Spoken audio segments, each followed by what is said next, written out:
भोग चकिया।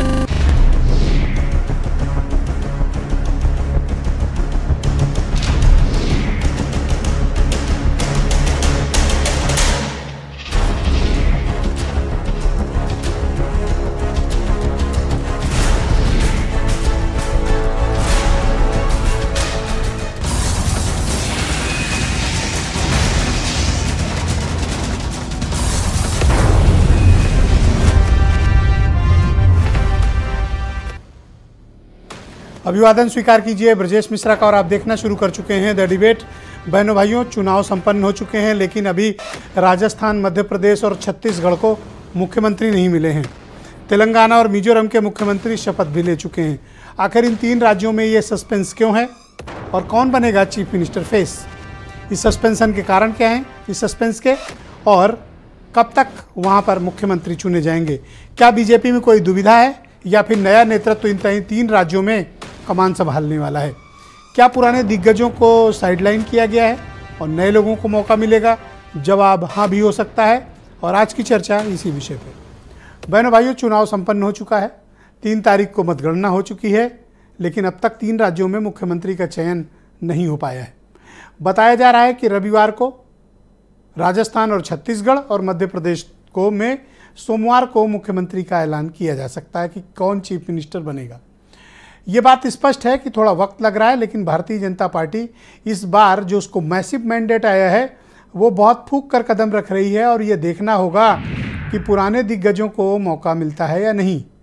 अगर पुराने दिग्गजों को मौका देना होता तो यकीन मानिए कि अब तक उनके नाम घोषित कर दिए गए होते। इनको मौका नहीं मिलना है शायद, इसलिए नए नामों का ऐलान होना है। उसके पहले सामंजस्य और तालमेल का काम चल रहा है, मनाने का काम चल रहा होगा। तो राजस्थान में कौन मुख्यमंत्री बनने वाला है? क्या वसुंधरा राजे सिंधिया राजस्थान की राजनीति में अब हाशिए पर लग चुकी हैं? क्या उनको अब मुख्यमंत्री नहीं बनाया जाएगा? वहाँ पर अश्विनी वैष्णव से लेकर सीपी जोशी से लेकर तमाम महत्वपूर्ण नाम चल रहे हैं जिनको मुख्यमंत्री बनाने को लेकर चर्चा चल रही है। उसमें बालकनाथ योगी, गजेंद्र सिंह शेखावत, दिया कुमारी जैसे नाम भी चल रहे हैं जिनको चीफ मिनिस्टर बनाए जाने की बात चल रही है। अब हो सकता है कि कोई गुजरात की तरह कोई अचानक किसी को चीफ मिनिस्टर अनाउंस कर दिया जाए, यह भी संभावना है। राजस्थान में गौर करने वाली बात है कि राजनाथ सिंह की ड्यूटी लगाई गई। राजनाथ सिंह पार्टी में सीनियर मोस्ट लीडर्स में से एक हैं, सबसे ज़्यादा रिस्पेक्टेबल हैं, पार्टी के अध्यक्ष भी रह चुके हैं, पार्टी संगठन को भी समझते हैं और पुराने लोगों को भी बेहतर जानते हैं। मतभेद की दिशा में शायद उनको ये जिम्मेदारी इसलिए दी गई है ताकि किसी भी प्रकार की कोई सार्वजनिक चर्चा बाहर ना होने पाए। अगर सब कुछ सामान्य रहता तो शायद राजनाथ सिंह को पर्यवेक्षक नहीं बनाया गया होता। राजनाथ सिंह का पर्यवेक्षक बनना ही संकेत है कि राजस्थान में कुछ अप्रत्याशित नाम के साथ भारतीय जनता पार्टी आने वाली है। कौन हो सकते हैं वो नाम, आज समझने की कोशिश करेंगे। अब चलिए मध्य प्रदेश। 4 बार के मुख्यमंत्री और 5 बार के एमएलए शिवराज सिंह चौहान क्या चीफ मिनिस्टर बनेंगे? जवाब है मुश्किल है। क्यों मुश्किल है? मुश्किल इस नाते है कि ऐसा प्रतीत होता है कि शिवराज सिंह चौहान अब भारतीय जनता पार्टी के लिए मध्य प्रदेश में केंद्रीय राजनीति या दिल्ली का रुख कर सकते हैं, क्योंकि अब मध्य प्रदेश में पार्टी हो सकता है कि नई लीडरशिप तैयार कर रही हो और उन्हें मुख्यमंत्री बनाए। तो यानी उधर से सिंधिया और इधर से शिवराज सिंह चौहान, इन दोनों का पत्ता कटना तय है और नई लीडरशिप आनी भी तय है लगभग। तो छत्तीसगढ़ में क्या हो रहा है?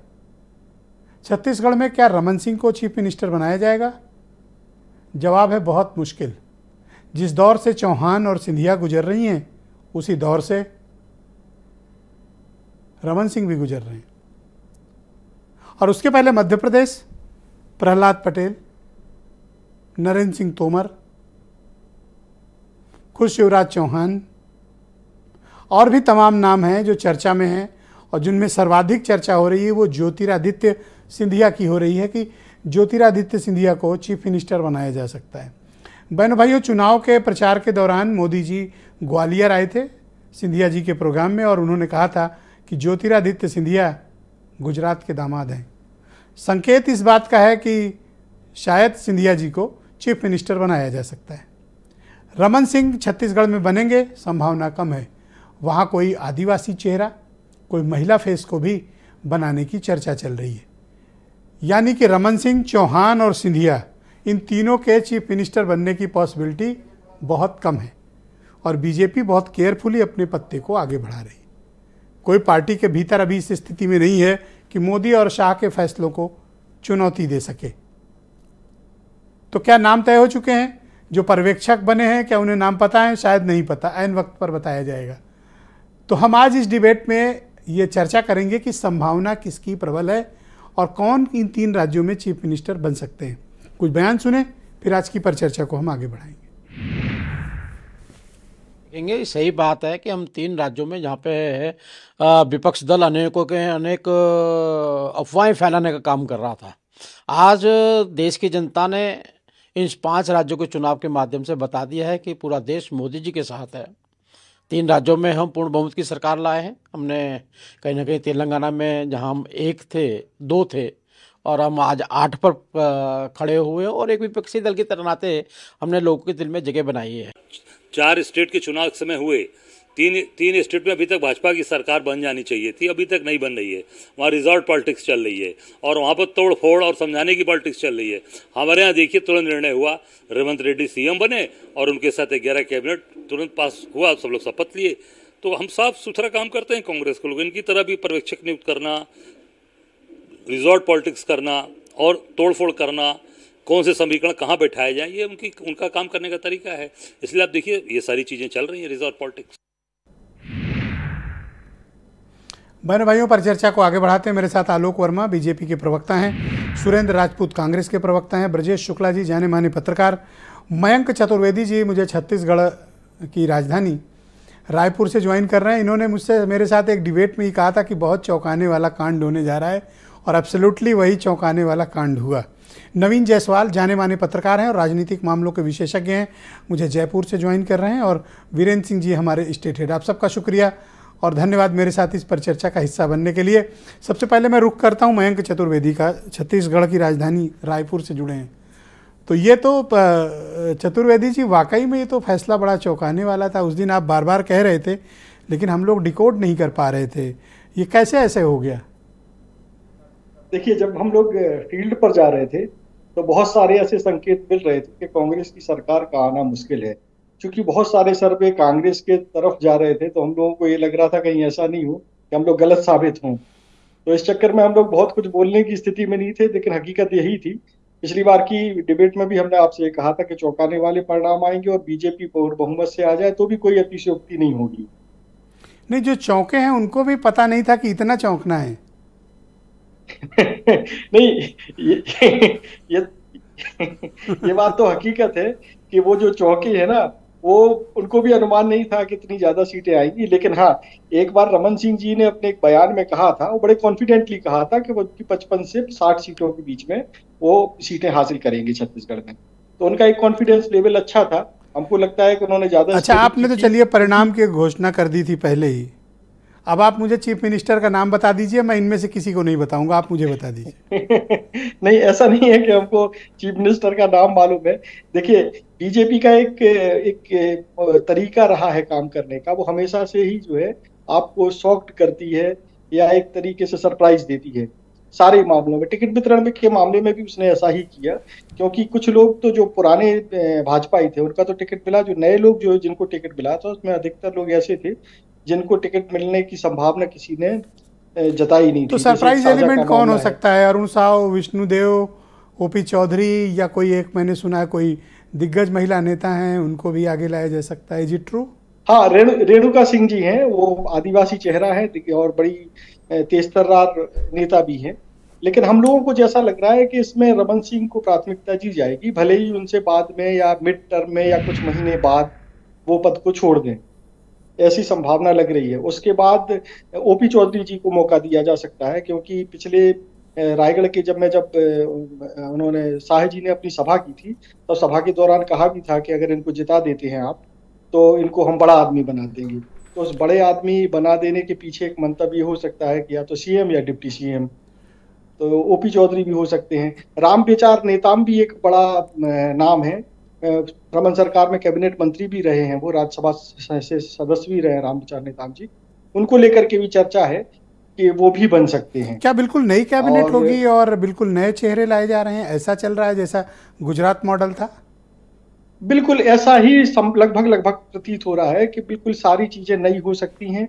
कुछ पुराने चेहरों को जैसे रमन सिंह जी को दिया जा सकता है, लेकिन रमन सिंह जी को चर्चा जो है, लोग राजनीति से जुड़े हुए लोग हैं वो बताते हैं कि हो सकता है कि उनके बीच में विड्रॉ कर लिया जाए या कोई बड़ी। अच्छा, मुझे बहुत दर्शकों के मैसेज आ रहे हैं आपके लिए, फेसबुक पे बहुत लोग लिख रहे हैं कि इनसे पूछिए चतुर्वेदी जी से कि 2 नाम अगर लॉक करना हो चीफ मिनिस्टर के लिए तो किसका लॉक करेंगे? तो हम इनका रमन सिंह जी का और ओपी चौधरी जी का लॉक करना चाहेंगे। ऑलराइट, ठीक है, आपका ये लॉक कर दिया गया और जिस दिन अनाउंसमेंट होगा आपको वापस हम लोग तकलीफ देंगे और इस विषय की चर्चा को आगे बढ़ाएंगे। लेकिन बीजेपी अगर फिर से जो है वही चौंकाऊ शब्द हम इस्तेमाल करेंगे। देखो, अब आप ये बीच का रास्ता मत निकालो, थोड़ा स्पेस रखो। आपने 2 नाम लॉक किया है, मैं इसी पर आपसे बात करूंगा। आपसे बात करना हमेशा बहुत दिलचस्प होता है, हमारे साथ जुड़े रहिएगा। मैं आपको अब राजस्थान ले चलता हूँ। जयपुर से बहुत ही जाने माने पत्रकार नवीन जायसवाल जी हमारे साथ जुड़े हुए हैं और जयपुर में क्या कुछ घटनाक्रम और दिल्ली में क्या चल रहा है खासी नज़र बनाए हुए हैं। जायसवाल जी, आपका शुक्रिया और हमें समय देने के लिए धन्यवाद। सर, जब मैंने राजनाथ सिंह का नाम देखा पर्यवेक्षक लिस्ट में, तो जैसे मयंक जी चौंका रहे हैं तो वैसे मैं भी चौंक गया। क्या आप भी चौंके राजनाथ सिंह का नाम देखकर? राजनाथ सिंह के का नाम आने के बाद चौंकने के 2 कारण हैं। लगातार पिछले 3 दिनों में जिस तरह का घटनाक्रम हुआ है राजस्थान के अंदर और बाड़ेबंदी की बात सामने आई है, उससे साफ समझ में आ रहा है कि मामला बहुत ज्यादा फंसा हुआ है। पार्टी तय कर चुकी है। पार्टी का कहने का मतलब जो 2 बड़े नाम है, प्रधानमंत्री नरेंद्र मोदी या अमित शाह है, वो तय कर चुके हैं कि हाँ क्या करना है। लेकिन समीकरण उस तरह के राजस्थान में बनते हुए नहीं नजर आ रहे। कहीं ना कहीं उन्हें चुनौती नजर आ रही। वसुंधरा राजे मैदान छोड़ने को तैयार नहीं है। पहले बाड़ेबंदी की बात आई, उसके अंदर उनके बेटे का नाम आया और जब वो दिल्ली में थी जेपी नड्डा से मिलने का इंतजार कर रही थी, इस बीच में भाजपा के प्रदेश कार्यालय के अंदर एक विधायक के पिता खड़े होकर वसुंधरा राजे के बेटे के खिलाफ बयान देते हैं कि वो बाड़ेबंदी करा रहे थे। तो इससे बहुत कुछ समझ में आ जाता है कि वसुंधरा राजे जो सबसे बड़ी दावेदार है, जिनके सबसे ज्यादा समर्थक चुनकर आए हैं, उनको कहीं ना कहीं चुनौती दी जा रही है पार्टी के स्तर पर, प्रदेश के स्तर पर और शायद दिल्ली से भी इशारा है। वही बात है, मामला फंसा हुआ है। इसीलिए उसके बाद जब नड्डा से उनकी मुलाकात हुई तब वो दुष्यंत को लेकर पहुंची थी, साथ में एक फाइल भी उनकी थी और माना जा रहा है कि उन्होंने भी कुछ अपना पक्ष रखा है कि राजस्थान में किस तरह की गुटबाजी चल रही है और दूसरे नेता क्या कर रहे हैं। मामला वहां पूरी तरह किन नामों पर सर जयपुर में ज्यादा चर्चा चल रही है? बालकनाथ योगी, शेखावत, दिया कुमारी या अश्विनी वैष्णव? नहीं, ये कोई नहीं बता सकता। कम से कम मैं नहीं बता सकता, राजस्थान में कोई नेता नहीं बता सकता है और हम मानते हैं दिल्ली में भी कोई नहीं बता सकता सर। शायद जेपी नड्डा को भी नहीं पता हो।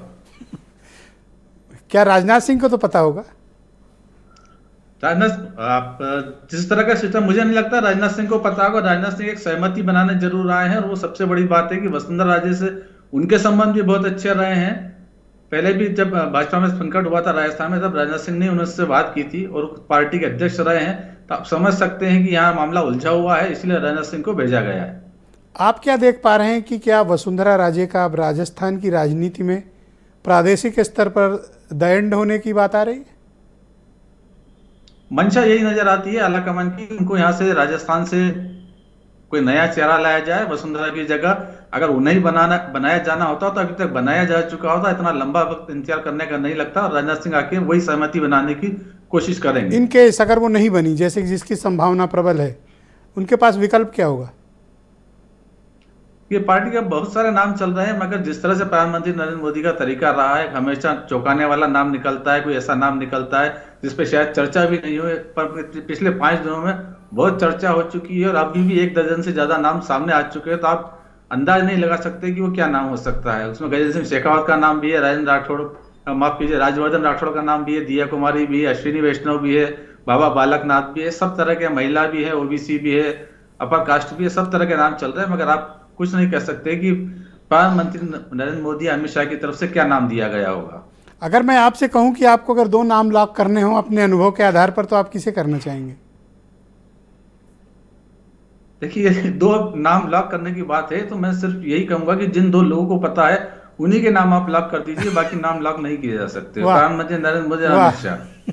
थैंक यू जायसवाल जी, हमारे साथ जुड़े रहिएगा। बहुत बेहतरीन आपने बात कही। मैं इस परिचर्चा को आगे बढ़ाता हूँ। भारतीय जनता पार्टी के प्रवक्ता आलोक वर्मा मेरे साथ मौजूद हैं। आलोक जी, 3 तारीख को काउंटिंग हो गई। जनता ये जानना चाहती है कि उनके राज्यों में मुख्यमंत्री कौन होंगे। आपको इतना समय क्यों लग रहा है? क्या कोई समस्या है आपके यहाँ? ब्रजेश भाई, जब जीत बड़ी होती है तो जिम्मेदारी भी बड़ी होती है। पिछली बार हमें छत्तीसगढ़ में जो वोट मिला था, इस बार 13% ज़्यादा वोट हमको वहाँ पर मिला। मध्य प्रदेश में हम तकरीबन 7% ज़्यादा वोट पिछली बार से हमें मिला।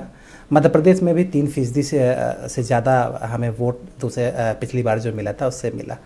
तो जाहिर सी बात है कि हम एक अच्छा बेहतरीन मुख्यमंत्री वहाँ देना चाहेंगे। मोदी जी की जो गारंटी है, मोदी की जो गारंटी है, वो ऐसा मुख्यमंत्री जो वहाँ के सपनों को पूरा कर सके, वहाँ के ख्वाबों में रंग भर सके, ऐसा मुख्यमंत्री हम वहाँ देना चाहेंगे। पर्यवेक्षक तय कर दिए गए हैं, अपने अपने इलाकों में जाएंगे, मन जो हैं विधायकों के, उनके मनों की थाह लेंगे। दिल्ली क्या चाहता है ये भी बताएंगे और एक नाम तय होगा। मुझे लगता है कि बहुत ज़्यादा इंतजार करने की ज़रूरत नहीं है। 1 या 2 दिन में नाम भी सामने आ जाएंगे कि मध्य प्रदेश का मुख्यमंत्री कौन होगा, राजस्थान में कौन आएगा, छत्तीसगढ़ का मुख्यमंत्री। ओके, बड़ी चर्चा है कि देखिए हम लोग बहुत जल्दी परिवर्तन किया जाएगा और नए लोगों को मौका दिया जाएगा। अब जिस तरह से पर्यवेक्षकों की सूची बनी है उससे तो यही प्रतीत होता है। देखिए, विधायक चुने गए हैं, बहुत सारे नए विधायक भी होंगे। वो क्या चाहते हैं, उनके मनों को भी जानना जरूरी है। दिल्ली हो सकता है किसी नज़र से देखता हो, कौन पार्टी है भाई साहब जो इस समय विधायकों की सुनना चाहती है? इस समय कोई सुनेगा नहीं। भारतीय जनता पार्टी, देखिए भारतीय जनता पार्टी एक ऐसी पार्टी है जो विधायकों की भी सुनना चाहती है, सांसदों की भी सुनना चाहती है। एक ऐसी पार्टी है जो जमीन पर उतर के लोगों की बात करती है, लोगों की सुनती है। तो आप बताइए कि आप कब तक मुख्यमंत्री घोषित कर देंगे इन 3 राज्यों में? होगा, बता दिया मैंने। 1 या 2 दिन मुझे लगता है कि आपको इंतजार करना पड़ेगा। 1-2 दिन में आपके सामने नाम आ जाएंगे सारे। कोई गुटबाजी है राजस्थान में? नहीं, कहीं कोई गुटबाजी नहीं। देखिए, भारतीय जनता पार्टी में गुटबाजी की कोई जगह नहीं है। यही तो एक पहचान है भारतीय जनता पार्टी की। हमारे 12 सांसद जो है हमने भेजे चुनाव लड़ने के लिए छत्तीसगढ़ में, मध्य प्रदेश में, राजस्थान में। कोई और पार्टी होती तो हंगामा मच गया होता। लेकिन ये हमारी पार्टी की परंपरा का हिस्सा है कि हमें जो जिम्मेदारी मिलती है हम उसे पूरा करते हैं। थैंक यू आलोक जी, सांसद के तौर पर और मंत्री के तौर पर जो जिम्मेदारी जिनको मिली और विधायक के तौर पर जो जिम्मेदारी मिली, इसके बाद भी उनको कोई जिम्मेदारी मिलेगी तो वो पूरी करेंगे। ये भारतीय जनता पार्टी की परंपरा का हिस्सा है। बहनों भाइयों, डिबेट को आगे बढ़ाते हैं। और 3 तारीख को जब काउंटिंग हुई, परिणाम सामने आए, उसके बाद से सुरेंद्र राजपूत लगातार डिबेट में आने से मेरे साथ बच रहे थे। फाइनली आज वो पकड़ में आए हैं और मैंने उनको स्टूडियो में बिठा रखा है ताकि उनसे कड़ी पूछताछ की जाए कि वो जो दावे कर रहे थे वो दावे औंधे मुँह क्यों गिरे। एक तो इस पर विषय बात करेंगे, लेकिन इन 3 राज्यों में मुख्यमंत्री अब तक घोषित नहीं हो पा रहे हैं। क्या सस्पेंस है सुरेंद्र राजपूत जी, और आपको क्या लगता है, क्या परेशानी है? क्या कोई नेतृत्व में बड़ा परिवर्तन कर रही है बीजेपी? देखिए, भाजपा का निजी मामला है और भाजपा का और उनके समर्थक मीडिया का निजी मामला है। यहीं पर ये बात, अगर हम लोग 3 राज्य जीते होते और हमने अभी 3 दिन की डिले कर दी होती तो भारतीय जनता पार्टी के सम्मानित प्रवक्ता और उनके साथी मीडिया के, मैं आपको नहीं कह रहा हूं, मैं पहले बता दूं, उनके साथी मीडिया के सम्मानित सारे के सारे जो पत्रकारगण प्रवक्ता के रूप में हैं, उन्होंने आज इस समय बिल्कुल हंगामा मचा दिया होता है कि इनके यहाँ ये है, इनके यहाँ वो है, उनके यहाँ बाड़ाबंदी हो गई, ये हो गया है, वो हो गया है। और आज की डेट में भारतीय जनता पार्टी चूँकि अपने नाम नहीं तय कर पा रही है तो उनके यहाँ एक रूपता है, समरूपता है, दिल्ली से आएगा, गारंटी है, ये है, वो है, सारी चीज़ें इनके यहाँ पर, मतलब इनके यहाँ पे बिल्कुल राम राज्य है, समरसता है, सामाजिक भी, आर्थिक भी, वैश्विक भी, सारी समरसताएं हैं। अब ये जलन छोड़ो सर, मुद्दे पे आओ। नहीं, जलन हम नहीं, हमारा जलन नहीं। देखिए, चुनाव हम लड़े, जीतने के लिए लड़े, चुनाव हम हार गए। आज की डेट में मध्य प्रदेश में हमें बड़ी उम्मीद थी, हम चुनाव हार गए, कोई वो नहीं आप। लेकिन अब मध्य प्रदेश में प्रमुख विपक्षी दल होने के नाते जितना वोट हमें मिला है उस वोट की जिम्मेवारी, मध्य प्रदेश की जिम्मेवारी के नाते निश्चित तौर पर हम चाहते हैं कि भारतीय जनता पार्टी ने जो वहाँ पर गारंटियाँ दी हैं, भारतीय जनता पार्टी ने जो वहाँ पर कहा है, वो सारा का सारा भारतीय जनता पार्टी जब तक फंक्शनल रूप से नहीं सरकार में आएगी, सत्ता में आएगी, तब तक कैसे वो उस चीज़ को पूरा कर पाएगी। सर, कौन है इस हार का जिम्मेदार आपकी पार्टी में? देखिए हमारे पार्टी में तो हम लोग सभी लोग एक साथ हारे हैं, हम भी हारे हैं, हम भी जिम्मेवार हैं, क्यों नहीं हैं भाई। सच बात ये कि 1.5 महीने लगातार मैं ग्वालियर में था और भोपाल में था, तो हमें तो वहाँ पर पूरी जीत दिखाई दे रही थी, हमें तो कहीं कोई दिक्कत ही नहीं लग रही थी, हम तो एक अच्छी बड़ी जीत की। हालांकि ग्वालियर में हम फिर से एक बहुत अच्छी और जगहों के मुकाबले हम अच्छी समर्थन लेकर के आए, अच्छी जीत लेकर के आए हैं, लेकिन वो जीत हमारे लिए बेमानी है चूंकि हम पूरा प्रदेश हार गए। हमें तो बिल्कुल उम्मीद नहीं थी, यहाँ तक कि हमारे साथी पत्रकारों को, या कमलनाथ का कसूर है या फिर दिल्ली का? नहीं, बिल्कुल नहीं, ना कमलनाथ जी का कसूर है ना दिल्ली का कोई कसूर है। जनता जिसको चाहेगी उसको वोट देगी। हम आज भी आपसे बता रहे हैं कि कोई ऐसा मिसिंग लिंक है जो हम नहीं डिकोड कर पा रहे हैं। वो मिसिंग लिंक जो है एक्सिस माई इंडिया डिकोड कर ले रहा है, चाणक्य कर ले रहा है, वो डिकोड हम नहीं कर पा रहे हैं, वो हमारी समझ से बाहर है। हम डिकोड करने की उसके लिए सर थोड़ा सी यंग लीडरशिप को, जमीनी नेताओं को लाना पड़ता है। देखिए आज की ग्राउंड पे जाना पड़ता है। देखिए ऐसा है ना, अगर हम निष्पक्ष होकर विवेचना करनी, मैं बिल्कुल निष्पक्ष होकर के बात कर रहा हूं, मेरा कोई पक्षपातपूर्ण तरीका नहीं है। मैं आपको 2 चीजें बताऊं बड़ी साफ साफ। क्या राहुल गांधी जी की या प्रियंका गांधी जी की लीडरशिप यंग नहीं है? जीतू पटवारी हमारे यहाँ यंग नहीं है, राज्य का नाम जयवर्धन हमारे यहाँ यंग नहीं है, अरुण हमारे यहाँ यंग नहीं। हमारे यहाँ यंग लीडर्स की बहुत बड़ी लीडरशिप है सर। ये उनकी भी हार है सर? किनकी? जिनका नाम आप ले रहे हैं। नहीं, हार तो जब है तो फिर सबकी है ना, उसमें काहे को भाई। मैं आज की डेट में मैं कह रहा हूं मेरी हार है, क्यों नहीं है मेरी हार भाई। आज के हम 24 घंटा वहां पर लगे हुए थे, कोई हारने के लिए थोड़ी लगे थे, जीतने के लिए लगे थे ना। हर डिबेट में सबका कॉलर पकड़ते थे आप? नहीं, हम कॉलर तो आपका नहीं पकड़ पाए, किसी और का क्या पकड़ेंगे जबकि आप मित्र हैं। हम तो किसी का कॉलर नहीं पकड़ते थे। हाँ, हम अपनी जीत के प्रति आश्वस्त थे, हम इस बात को है। और कोई भी आदमी जंग लड़ेगा, कहते ना कि फैसला कुछ भी हो मंजूर होना चाहिए, जंग हो या चुनाव हो। तो आप इस बात से सहमत हैं कि कमलनाथ को इस्तीफा दे देना चाहिए? फिर से वही बात आ जाती है। देखिए आप एक बात बताइए मुझे, कमलनाथ जी को इस्तीफा देना या ना देना वो हमारी पार्टी का अंदरूनी मामला है। कमलनाथ जी ने बहुत मजबूती से, बहुत धैर्य से और एक बड़े सक्षम नेतृत्व से कमलनाथ जी ने भी चुनाव लड़ा, श्री अशोक गहलोत जी ने भी चुनाव लड़ा, श्री भूपेश बघेल जी ने भी चुनाव लड़ा। चुनाव में पिछली बार वो सक्सेस हुए थे, इस बार वो सक्सेस नहीं हुए। लेकिन आप ये कह दीजिए कि साहब नहीं, उनके ऊपर ठीकरा फोड़ दीजिए, तो काहे को फोड़ दीजिए? क्या आप सही समय है कि दिग्विजय और कमलनाथ को मध्य प्रदेश की राजनीति में कांग्रेस नमस्ते कर ले?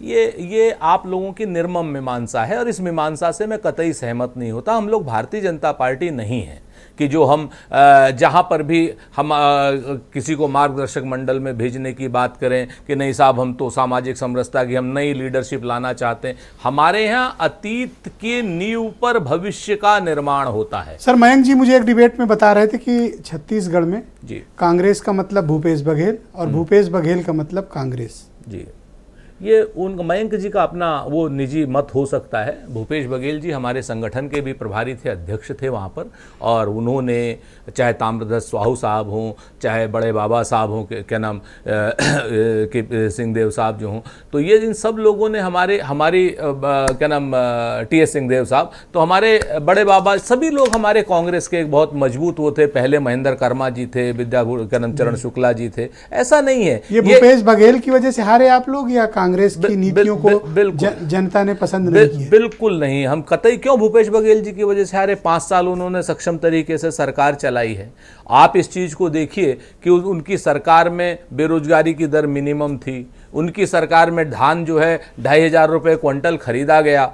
आज की डेट में उसकी मीमांसा जरूर होनी चाहिए। जन स्वीकार्यता नहीं हुई, ये आपका कहना है। आप एक बात बताइए ब्रजेश भाई, आपको इस बात को नहीं कहना चाहिए। I am sorry to use this language. Result sir देखो। हाँ, खाली अगर आप रिजल्ट से आप ये बताइए कि आज की डेट में हमारी पार्टी वहां पर 40% से ऊपर वोट पाई है। हम जीत के लायक वोट नहीं पा पाए, इस बात से हम सहमत हैं, चुनाव हार गए। लेकिन आप कहिए एक ही बड़ी बुरी सर, अगली पार्टी 13.5% बड़ी वोट। सर सुनिए, आप बात सुनिए, सच्चाई का आईना देखिए। सच्चाई का आईना ये भी देखा कीजिए कि सर ये जो 2 रुपए वाले ट्रॉल वाली भाषा हो रही है ना आजकल, इसका निषेध आप जैसे महत्वपूर्ण लोगों को अब समाज में करना पड़ेगा। जैसे लोग कहते हैं, मैं अपनी भी बात कहता हूं, हमारी तरफ की, अब कहते हैं साहब कि साउथ से भारतीय जनता पार्टी खत्म हो गई। अरे अजीब बात है, कर्नाटक में प्रिंसिपल अपोजिशन है, वहां पर तेलंगाना में 8 सीट पाई है, अच्छे खासे। उस पे जाते ही नहीं। सुनिए ना, सुनिए, और इसी तरीके से हिंदी हार्टलैंड छोड़ते हैं सर, इस पे आते हैं। सुनिए ना सर, हिंदी हार्टलैंड से कांग्रेस खत्म हो गई, ऐसे गधे के बच्चे हैं, कहते हैं कि साहब हिंदी हार्टलैंड से क्यों ऐसी भाषा इस्तेमाल नहीं सर, गलत बात है ना। हमें आप भी वही भाषा इस्तेमाल कर रहे हैं जो ट्रोल, नहीं और फिर आप कहते हैं ट्रोल उन्मूलन अभियान। गधे का बच्चा हम वापस ले लेते हैं। हम कहते हैं ऐसे मूल्यवान लोग, उत्तेजित ना हो, हम लोग आराम से बात करते हैं। ऐसे क्या भूपेश बघेल पूरी कांग्रेस को लेकर छत्तीसगढ़ में जो कहते हैं कि साहब हिंदी हार्टलैंड से सवाल लेने खत्म हो गई? क्या कहता है भाई? सर सवाल प्रिंसिपल अपोजिशन है, सर सवाल 40% से ऊपर वोट है। सर सवाल लेने जी, क्या भूपेश बघेल छत्तीसगढ़ में पूरी कांग्रेस को लेकर खाई में कूद गए? नहीं, गलत बात है। भूपेश बघेल जी हमारे बहुत महत्वपूर्ण नेता हैं। बहुत मजबूती से उन्होंने 5 साल कांग्रेस चलाई है और सरकार चलाई है। भूपेश बघेल जी को संगठन का भी बहुत अनुभव है। और भूपेश, एक चुनाव की हार या एक चुनाव की जीत हम भारतीय जनता पार्टी की तरीके से नहीं है कि किसी आदमी के ऊपर खामखा दोषारोपण कर दें। ये हमारी आज मीटिंग हुई थी, कल मीटिंग हुई थी यहाँ पे दिल्ली में, और हम लोगों ने हार के क्या कारण है उसकी चर्चा हुई। उसकी एक कमेटी है और उसमें हम सब लोग आप हारे हैं, हताश और निराश लग रहे हैं? सर देखिए, निराशा तो होती है, इसको तो हम स्वीकार करेंगे, लेकिन हताशा नहीं है हमें। हम दोबारा से पुनः उठ करके खड़े होंगे। और आप चाहते हैं कि नेतृत्व परिवर्तन इन राज्यों में? देखिए, नेतृत्व जो है निरंतरता का एक वो है, निरंतरता की प्रक्रिया है। तो नेतृत्व जो हमारा केंद्रीय नेतृत्व तय करेगा, उसके नेतृत्व में हमें काम करना है। आप इतना आओ के आए तो आपको प्रतीत होता है कि नए नेतृत्व नहीं, बिल्कुल हमारा इस पर कोई टीका टिप्पणी नहीं है। हम तो इतना जानते हैं कमलनाथ जी का भी सक्षम नेतृत्व था, अशोक गहलोत साहब का भी, और भूपेश बघेल जी और दिग्विजय सिंह जी का भी सक्षम नेतृत्व। क्यों नहीं करेंगे? जब जिन लोगों ने मेहनत करी है, आप बताइए, और उन लोगों ने मेहनत करी, आप अननेसेसरी एक हार पे उनको कह दीजिए कि साहब वो क्या नाम कुछ नहीं है। ये तो गलत बात है। उत्तेजित ना हो सर। ना, हम उत्तेजित मैं आपके मित्र ब्रजेश शुक्ला जी को आमंत्रित करता हूँ। ब्रजेश शुक्ला जी जाने माने पत्रकार हैं और वो बेहतर बताएंगे कि एक्चुअली बीजेपी क्या चाहती है इन 3 राज्यों में, और चीफ मिनिस्टर को लेकर क्या सस्पेंस बन रहा है। ब्रजेश जी, आप जैसा जानते हैं बीजेपी को, आपने काफ़ी इस पार्टी को कवर भी किया, काफ़ी एनालिसिस भी कर रखा है। इनका अगला दांव राजस्थान, मध्य प्रदेश और छत्तीसगढ़ में क्या हो सकता है? आपका अनुमान क्या है कि क्या करने वाले हैं ये लोग? ब्रजेश जी, इनकी कोशिश ये है, ये चूंकि इनको चुनाव लड़ना है, 3 महीने बाद लोकसभा चुनाव है, और इनकी कोशिश ये है कि किसी तरह ऐसे समीकरण, जाति समीकरण विशेष रूप से सामाजिक समीकरण, उसको ऐसा मजबूती से वो किया जाए जिससे चुनाव ये आगे जीत सकेंगे और चुनाव में ज़्यादा आसानी हो सके इस चुनाव के मुकाबले। क्योंकि इसमें तो टक्कर भी हुई और आपने देखा कि बहुत लोगों का आकलन था कि तीनों में कांटे की टक्कर है, तो ये उस समीकरण को वो करना चाहते हैं। इसीलिए एक एक नाम पर विचार हो रहा है। अब मुझे जो लगता है कि यदि हम मध्य प्रदेश को छोड़ दें तो मुझे लगता है कि छत्तीसगढ़ और राजस्थान, यहाँ पर पुराने चेहरों की विदाई हो सकती है। यहाँ पर छत्तीसगढ़ और राजस्थान में पुराने चेहरों की विदाई। And what about Madhya Pradesh? हाँ, विदाई का लगभग तय कर लिया। मध्य प्रदेश में 2 नाम है, 2 में ही निर्णय होना है, और 2 में किसको वो करते हैं? शिवराज सिंह नंबर 1 है और दूसरा प्रहलाद पटेल है, और प्रहलाद इन्हीं 2 में होना है। क्योंकि आप पहले पत्रकार हैं ब्रजेश जी, जो ये अभी भी कह रहे हैं कि शिवराज चौहान बन सकते हैं। आप कैसे किस अनुभव के आधार पर ऐसे दावे कर रहे हैं? नहीं, मैं अब मेरा अपना वो है, आकलन है, गलत भी हो सकता है, लेकिन जो 2 नाम हैं वो आप देखिएगा कि 2 में ही निर्णय होना है। और प्रहलाद पटेल इसलिए आगे आ रहे हैं कारण कि वो ये लिखते तो पटेल हैं, प्रहलाद पटेल, लेकिन ये लोधी राजपूत हैं, और उमा भारती के बाद वहां पर एक रिक्तता रही है। लोधी राजपूत लगभग 100% वोट देता रहा है बीजेपी को, तो उनका नाम है, और ये प्रधानमंत्री के बहुत नजदीक हैं। और शिवराज सिंह इसलिए क्योंकि जो उनकी लाडली बहना योजना की काफी चर्चा होती रहे, प्रधानमंत्री ने चर्चा की और उन्होंने एक चमत्कारी विजय हासिल की है वहां पर। तो बीजेपी ये नेतृत्व एक संकोच कर रहा है कि साहब जीत जो हुई है वो बड़ी जबरदस्त जीत हुई है, और इसमें यदि हटाया जाता है तो इसका कहीं गलत संदेश, वो नाप तोल चल रही है, उसका विचार हो रहा है। ये भी तो सकता है इन तीनों को दिल्ली बुला लें, तो क्या रमन सिंह को, विपरीत परिणाम हो वसुंधरा सकते राजे हैं? को और शिवराज को दिल्ली बुला लें, वहां मिनिस्टर बना दें। आजकल तो काफी सीटें भी खाली हाँ, पड़ी हैं। ये हो सकता है, जैसे वो ये फार्मूला उसी तरह का फार्मूला है जैसे असम में हुआ। असम में पुराने मुख्यमंत्री को दिल्ली बुला करके मुख्यमंत्री बना दिया गया, मंत्री बना दिया गया, और वहां पर नया मुख्यमंत्री आ गया। तो ठीक उसी तरह हो रहा है। आपके मुताबिक राजस्थान शिवराज रिपीट करेंगे, राजस्थान और छत्तीसगढ़ में चेंजेस होंगे, करेक्ट? नहीं, मैंने रिपीट में 2 नाम बताए हैं जी मैंने, प्रहलाद पटेल और शिवराज सिंह में। ये ऑल राइट, ठीक है ब्रजेश जी, हमारे साथ जुड़े रहिएगा। दूसरे राउंड में आपके बाकी विचारों को मैं स्थान देंगे। एक चीज और बताना जी, चाहते थे प्लीज आपको। बताएं। वो राजस्थान में जहां तक है, राजस्थान में बड़े गहराई विचार हो रहा है, कारण चुनाव वो बैकवर्ड चेहरे इस बार नरेंद्र मोदी आगे लाना चाहते हैं। तो या तो बाबा बालकनाथ या अश्विनी वैष्णव में से किसी 2 में से कोई एक ये चल रहा है। सर, जैसे ही पर्यवेक्षकों की सूची आई, मेरा आकलन गलत भी हो सकता है। मैंने उसमें राजनाथ सिंह का नाम देखा, तभी मैं समझ गया कि राजस्थान में कुछ बड़ा होने जा रहा है, वरना उनको नहीं भेजा जाता। हाँ, वो भेजे गए तो इसका मतलब कुछ बड़ा मैनेजमेंट करेंगे। वो बहुत चतुर रणनीतिकार है राजनाथ सिंह जी। हाँ, और वो जो हैं वो जानते हैं किसको समझाना है, किसको बैठाना है, किसको कान में कुछ कहना है, वो इस चीज को समझते हैं। वो सिचुएशन कैसी भी हो, उनकी हैंडलिंग बेजोड़ है। मैं वीरेंद्र जी को इस डिबेट में आमंत्रित करता हूं। वीरेंद्र जी, क्या कारण है कि अब तक सस्पेंस बना हुआ है सीएम फेस को लेकर, और ऐसा कहा जा रहा है कि रमन सिंह, शिवराज चौहान और वसुंधरा राजे, इन तीनों की जगह नए चेहरों को आगे बढ़ाया जा रहा है। क्या इसमें सच्चाई, और कब तक चीफ मिनिस्टेरियल कैंडिडेट्स घोषित हो सकते हैं? देखिए, अभी इन तीनों राज्यों में कल तो कोई ऐलान होना संभव नहीं है, क्योंकि छत्तीसगढ़ में रविवार को पर्यवेक्षक लोग जा रहे हैं और राजस्थान में सोमवार को, मध्य प्रदेश में सोमवार को। तो अभी जब ये लोग पहुंचेंगे तभी उसके बाद विधायक दल की बैठक में फैसला होगा। तो फिलहाल अभी कल का दिन तो शनिवार है, रविवार और सोमवार में चीज़ें डिसाइड होंगी। लेकिन इतना ज़रूर है कि बीजेपी में, जैसा आपने कहा कि अगर मुख्यमंत्री पुरानों को बनाना होता, चिर परिचित लोगों को, तो अब तक नाम का ऐलान हो गया होता। इसका मतलब यह है कि पुराने लोग नहीं बनेंगे, नए लोगों पर मंथन चल रहा है। कांग्रेस ने देखिए दूसरे दिन ही उन्होंने मुख्यमंत्री बना दिया, वहाँ शपथ भी हो गई।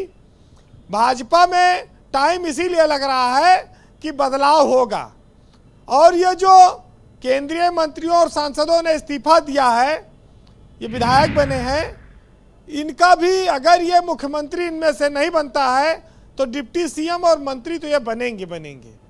ये तो इसीलिए गए भेजे जा रहे हैं केंद्र से राज्य में दोबारा वापस, कि अब आपको वहाँ पर महत्वपूर्ण भूमिका निभानी है। ब्रजेश जी, एक बात थोड़ा से जरूर है कि जो भाजपा है उसमें इतना पुराने दूसरे दलों के नेता आ गए कि उसको निर्णय लेने में अब थोड़ा टाइम लगने लगा। और मध्य प्रदेश की स्थिति अगर आप देखें तो वहाँ ज्योतिरादित्य सिंधिया, जब पिछली बार उन्होंने कांग्रेस से अलग होकर बीजेपी का साथ दिया था और सरकार बनी और चली, तो अब हो सकता है कि उनका भी कुछ कल्याण हो। कोई बड़ी बात नहीं है कि तीसरा नाम वो भी उभर कर आए मुख्यमंत्री के रूप में। और आपने देखा भी है कि बीजेपी ने कांग्रेस के लोगों को भी मुख्यमंत्री बनाया है अपनी ही सरकार में, तो दूसरे दल से आने वाले लोग भी बीजेपी मुख्यमंत्री बनते हैं, और उन्होंने भी अपनी परिपाटी बदली है। राजस्थान में नाम चल रहा था कि ओम माथुर, बाबा बालकनाथ, दिया कुमारी और वसुंधरा राजे, लेकिन ये जो बात आई कि अब सत्ताधारी दल के लोग ही विधायक छुपाने लगे हैं, रिसॉर्ट में बैठाने लगे हैं, तो ये बात थोड़ा से निगेटिव हो सकती है। लेकिन इन सब नामों के इतर राजस्थान में एक नाम सुनील बंसल का भी आ रहा है कि वो मुख्यमंत्री अचानक से बनाए जा सकते हैं, और वो हालांकि संगठन के आदमी हैं, भाजपा के राष्ट्रीय महासचिव हैं, लेकिन मुख्यमंत्री तो जिसको हाईकमान चाहे उसको बना सकता है। बहुमत की सरकार बनी है तो कोई खतरा तो है नहीं। तो ये भी एक बहुत बड़ा फैसला हो सकता है चमत्कारिक रूप से, जो सबको चौंका सकता है। ब्रजेश जी जब इतने पर्यवेक्षक हैं तो निर्णय तो उनको पहले से मालूम होगा, और जिनको नहीं बनना है, जो दावेदार हैं, उनको भी मनाएंगे, वो बताएंगे कि भाई हंगामा हल्ला न करना, आगे मिलेगा मौका। लेकिन एक चीज़ आप देखिए दिलचस्प है कि इस देश में जितने बड़े बड़े नेता थे विपक्ष में, खास तौर से कांग्रेस में, उन सब का धीरे धीरे बीजेपी का भी कांग्रेसीकरण होता जा रहा है। बीजेपी में बहुत सारे नेता कांग्रेस से और विभिन्न दलों से आ गए हैं, और जो कर्मठ बीजेपियन हैं वो बोरा बिछाने काम कर रहे हैं। तो एक थोड़ा से बाहरी लोगों को जो तुरंत उपहार देने की परंपरा चल पड़ी है, वो कहीं ना कहीं थोड़ा बीजेपी के मूल कार्यकर्ताओं को निराश करती है। तो ये एक अंतर आप देखेंगे। वैसे सुरेंद्र भाई आज बैठे हैं, और एक चुटकुला मैं सुना दूं कि इन्हीं की तरह हमारे कांग्रेसी दोस्त थे। एक दिन बाजार में वो सब्जी खरीद रहे थे, तो बाजार में उनकी पुरानी प्रेमिका भी दिख गई।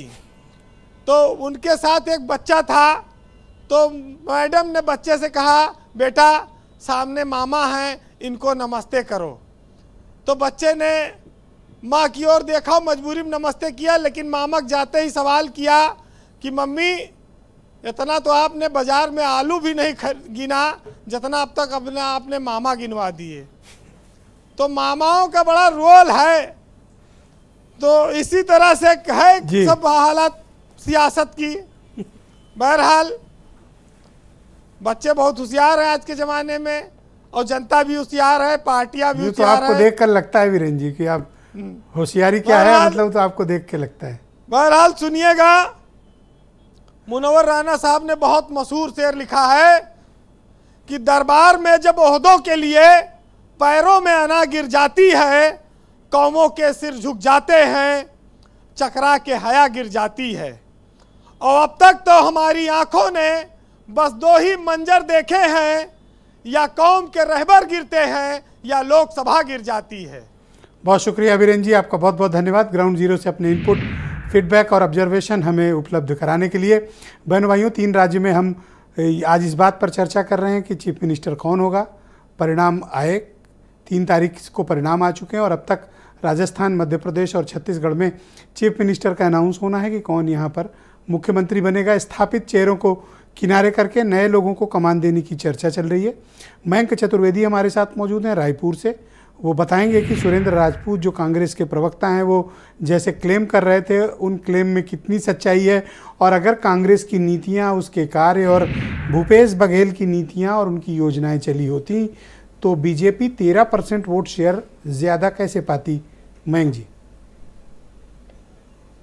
ब्रजेश जी, ऐसा है कि जो कांग्रेस की जो स्थिति अभी है, या जो कम सीटें आई, उसको लेकर के निश्चित तौर पे कांग्रेस खुद भी अचंभित हुई होगी, क्योंकि जिस तरीके से वो काम कर रही थी, खासतौर पर किसानों के लिए उन्होंने जो योजना चलाई थी, ये गोधन न्याय योजना, और उसके अलावा उनका फोकस किसानों पर था। उस हिसाब से ऐसा लग रहा था कांग्रेस को कि वो बहुत अच्छे तरीके से, बहुत आसानी से दोबारा सत्ता हासिल कर लेगी। लेकिन जब धीरे धीरे जब कांग्रेस ने सक्रियता दिखाई, आपको एक और चीज जानकर के बड़ी हैरानी होगी कि 4 साल और 9 महीने तक अगर हम ये कहें कि बीजेपी ने कोई सक्रियता नहीं दिखाई थी, मतलब किसी बड़ी मुद्दे का विरोध भी नहीं करती थी बीजेपी तो।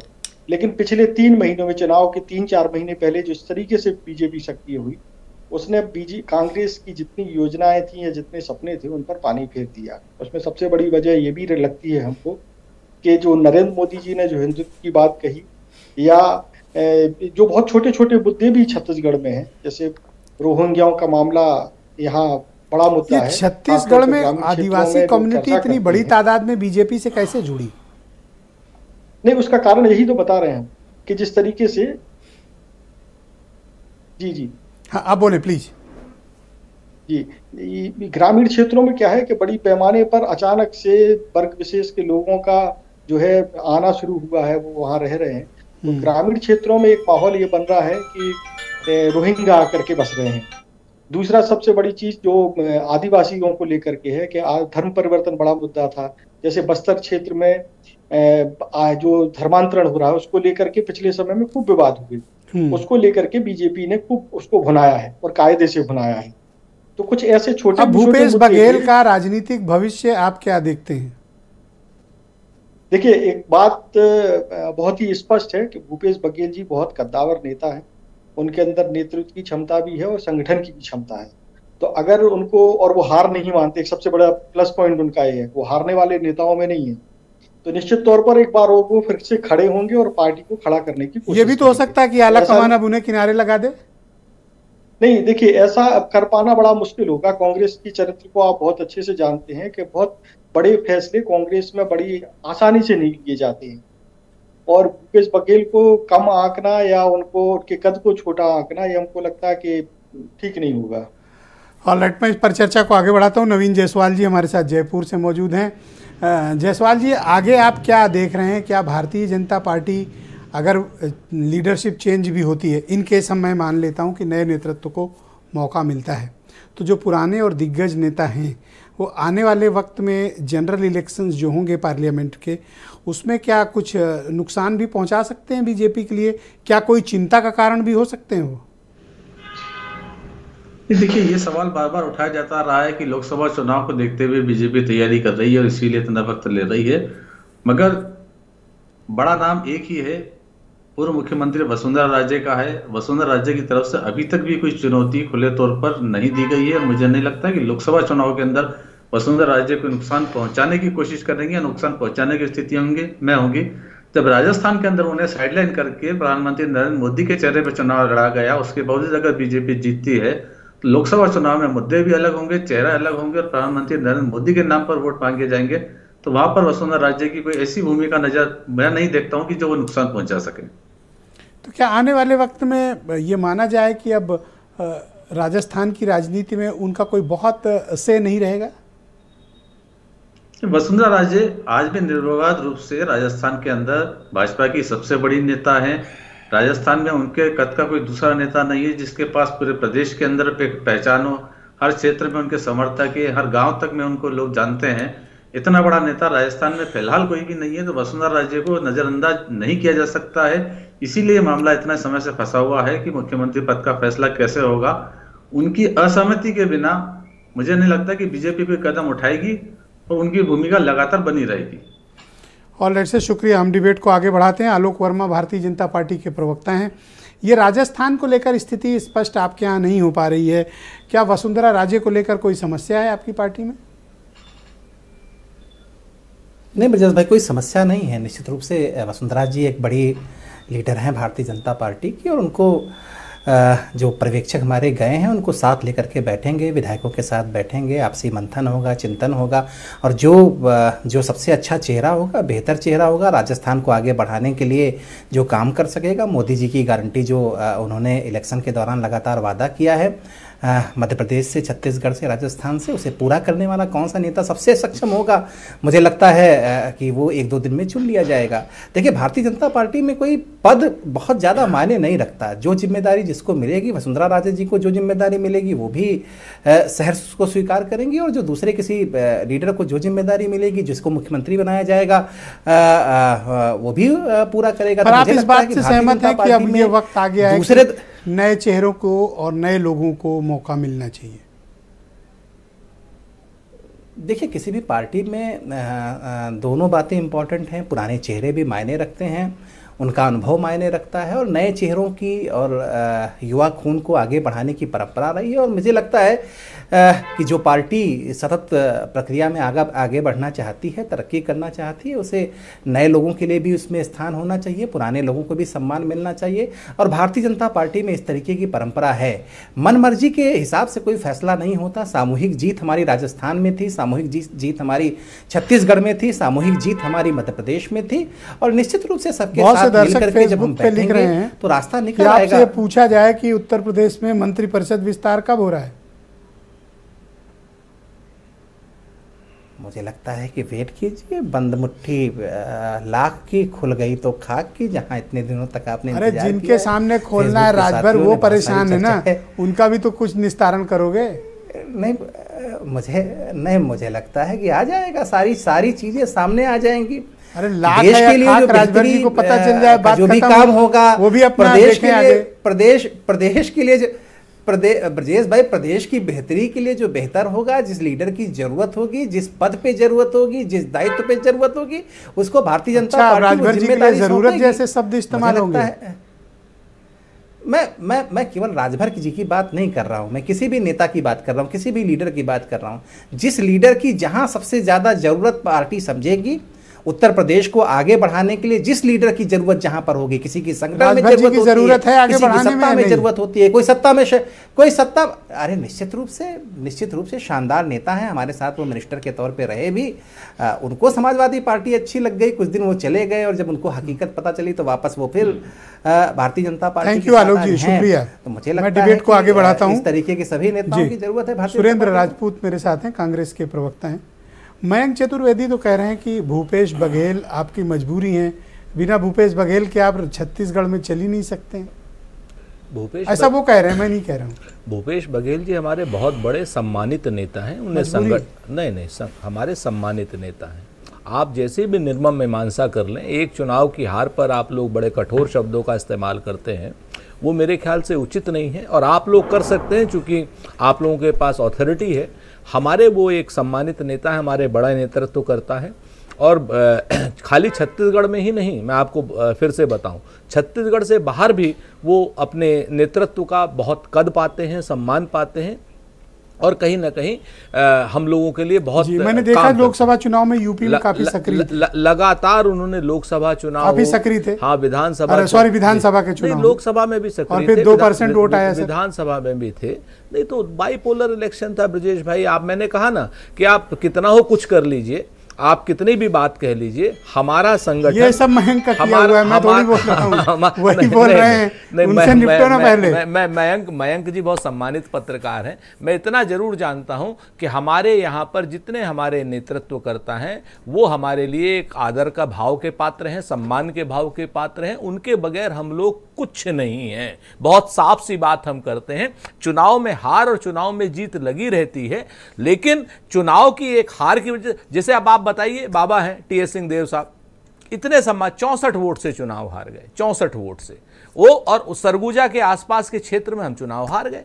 लेकिन अब आप ये कहिए कि टीएस सिंहदेव साहब का या भूपेश बघेल साहब का कहीं कोई ये हो जाएगा कि नहीं साहब वो नेतृत्व सर, इतने बड़े नेता अगर 60 वोट से हार रहे हैं ना जी, अगर ये 5000 वोट से जीतते तो मैं इनको हारा मानता सर। नहीं, मैं आपको इतने बड़े नेता हैं और 60 वोट से हार गए हैं सर। जी जी, वो देखिए, ये भी प्रश्न है। नहीं, चुनाव तो एक बात बता दें क्या नाम ब्रजेश भाई, 1950 से 52 से लेकर के और ये 2014 तक यही भारतीय जनता पार्टी थी। अटल बिहारी वाजपेयी जी 7 जगह पे चुनाव लड़ते थे, 10 जगह पर हारते थे, 5 जगह चुनाव की जमानत जब्त होती थी। आज की डेट में 2014 के, हमें तो ऐसा लग रहा है कि सारे मीडिया के बंधुओं को चुनावी राजनीति 2014 के बाद दिखाई दे रही है। तो मंथन और चिंतन करोगे सर? हम बिल्कुल मंथन चिंतन करेंगे। 2014 से पहले भी चुनाव होते थे, भारतीय जनता पार्टी रगड़ करके चुनाव जीतती थी, कहीं पे 2 वोट से, कहीं पे 100 वोट से। आज की डेट में ठीक है, अच्छा है, कल की डेट में भाई पहले हमारा दौर था, आज इनका दौर है, कल फिर हमारा दौर आएगा। राजनीति में तो लोकतंत्र की ताकत को नमस्कार कीजिए। लोकतंत्र की ताकत के सामने तो कमलनाथ और यही लोग पूछ रहे हैं, मयंक फिर फोन कर मैसेज किए हैं कि आपसे पूछिए कि क्या कमलनाथ और दिग्विजय के साथ जाएंगे मध्य प्रदेश? फिर मैं आपको फिर से बता देता हूं, हमारे सारी गगरी इन्हीं पे फोड़। हमारी पूजनीय नेता हैं श्री कमलनाथ जी और दिग्विजय सिंह जी। अब नर्मदा अगला चुनाव इन्हीं के साथ नहीं, अगला चुनाव किसके साथ लड़ेंगे किसके साथ नहीं, लेकिन इनका नेतृत्व में सहयोग बहुत बड़ा होगा, इसमें कहीं कोई दो राय नहीं है। अच्छा, अब इनका सहयोग लेंगे, इनका नेतृत्व नहीं चाहिए आपको? इस बार भी तो सहयोग, यही बात कहना प्रूव होनी थी। यही इस बार भी हमने सहयोग ही तो लिया। आज की डेट में हमारे नेतृत्व करता थे, हमारे साथ रहते थे, हम हमारा नेतृत्व करते थे, तो सिंपल सी बात है, हम लोग अपने तो कोई सहयोगी आप भूपेश बघेल के साथ भी जोड़ेंगे? अब वो अकेले कितनी मेहनत करेंगे? भूपेश बघेल जी, श्री अशोक गहलोत साहब, श्री दिग्विजय सिंह जी, श्री कमलनाथ जी हमारे पूरी तरीके से पूर्ण सम्माननीय, उतने ही जितने इस चुनाव से पहले थे उतने ही ये तो बराबर करने वाला बयान दे रहे हो। ये आपका अपना मत हो सकता है, आपकी अपनी भाषा बोली हो सकती है, लेकिन हमारी भाषा एक भी कड़वी बात नहीं बोला, सब आराम से पूछा आपसे। नहीं सर, अब कोई बात कड़वी कही कहते हैं ना, सब आराम से पूछा आपसे। अगर एक शेर कह दूं, आप बुरा मत मानिए। अरे मैं कहाँ आपकी बात बुरा मानता हूं। और मैं इनमें बैठा कोई बुरा नहीं मानता। ये आपके ऊपर नहीं है, लेकिन हाँ कुछ पत्रकार मित्रों के ऊपर है। कहते हैं मुंह में छुपी हो मीठी बातें, रग रग में अय्यारी हो, और उसकी दवा कहां से लाऊं जिसको ये बीमारी हो। तो ये मसला हो जाता है। पत्रकारों को गाली देने के बजाय थोड़ा सा आत्ममंथन और चिंतन का वक्त सर वो हम कर रहे हैं, और निश्चित ग्राउंड पे काम करिए। निश्चित। मयंक बार बार अगर कह रहे हैं कि भूपेश बघेल को सहयोगी दे दीजिए तो दे दीजिए। नहीं, भूपेश जी को भी, भूपेश जी हमारे नेतृत्व करता है। दूसरी बात, आपके जो आत्मचिंतन और मंथन की जो यूपी आए थे सर चुनाव लड़वाने, 2% वोट आपको मिला था। अब कितना टेस्ट लीजिएगा उनका कोई डायरेक्ट। मैं ब्रजेश शुक्ला जी को आमंत्रित करता हूं। हमारे बहुत सम्मानित नेता हैं भूपेश बघेल जी। कांग्रेस से क्या चूक हो गई ब्रजेश जी? देखिए, कांग्रेस लगता तो था कि जमीन बहुत अच्छा लड़ रही है ब्रजेश जी, लेकिन जमीन में जो लड़ाई होनी चाहिए थी और जो समझना चाहिए था जो मुद्दों को, जैसे मैं आपको बताऊं छत्तीसगढ़ में ये नहीं जान पाए कि कानून व्यवस्था भी कोई वो है, और जिस ढंग से अब एक मजदूर वहां जीता है, अब उसके बेटे को मार दिया गया है, वो चिल्ला रहा है, न्याय के लिए लड़ाई लड़ रहा है, इसके मैसेज बहुत दूर तक जाते हैं। और यही हाल राजस्थान का रहा। राजस्थान में घटना मालूम है, वो कन्हैयालाल वाली, वो मुद्दा बन गया। देखिए जी, कई नेताओं का राजनीतिक युग का अंत हो गया इस चुनाव में। जैसे मध्य प्रदेश में दिग्विजय सिंह कमलनाथ युग का अंत हुआ, वहां पर अशोक गहलोत युग का अंत हुआ, बीजेपी के कुछ नेताओं के युग का अंत होगा। आप हो जाने दीजिए मुख्यमंत्री पद का निर्णय जी। तो इस चुनाव ने कई लोगों के आशाओं पर तुषारपात किया है। अब आपको नई पीढ़ी दिखेगी। अब आपको क्या आप सुरेंद्र राजपूत को यह सजेशन देना चाहते हैं कि उन्हें कमलनाथ, दिग्विजय सिंह और भूपेश बघेल के साथ ही जाना चाहिए? नहीं, भूपेश बघेल की मैंने चर्चा नहीं की ब्रजेश जी, लेकिन कमलनाथ और दिग्विजय सिंह आपको मूल धारा में कांग्रेस के नहीं दिखेंगे। ऑलराइट ब्रजेश जी, शुक्रिया। मयंक, आप कुछ कहना चाहते हैं? धन्यवाद ब्रजेश जी। ब्रजेश जी शुक्रिया। मयंक जी, आप कुछ कहना चाहते हैं सुरेंद्र राजपूत से? नहीं, सुरेंद्र राजपूत जी से कुछ नहीं कहना चाहते हैं, बस इतना जरूर बताएं कि कांग्रेस के हारने की जो वजहें हैं उसमें बहुत सारी वजहें नहीं है जो हमने वजहें गिनवाई, उनके अलावा भी बहुत सारी वजहें। बिल्कुल सही, मैं कई सहमत हूं। विधायक और मंत्री तो ऐसे हैं जिनकी याददाश्त चली गई थी। इतनी जल्दी सहमत हो गए सर बात पूरी होने के पहले? जो अच्छी बात कही उससे सहमत होना पड़ेगा। कोई एक वजह नहीं, कई वजहें हैं। तो वो कहाँ हटा रहे हैं भूपेश बघेल को? वो तो कह ही रहे हैं बेचारे की सम्मानित हैं, बड़े नेता हैं। आप ही जबरदस्ती भूपेश बघेल पर विवाद उत्पन्न कर रहे हैं। मैंने तो मयंक सर की बात का पूरा सहमति दी है। बहुत शुक्रिया, और मैं आप सभी का बहुत धन्यवाद प्रकट करता हूं कि आप सबने अपना बहुत कीमती वक्त आज की परिचर्चा के लिए निकाला। आप सबका बहुत बहुत धन्यवाद इस दिलचस्प डिबेट में शामिल होने के लिए और इसे देखने के लिए। नमस्कार।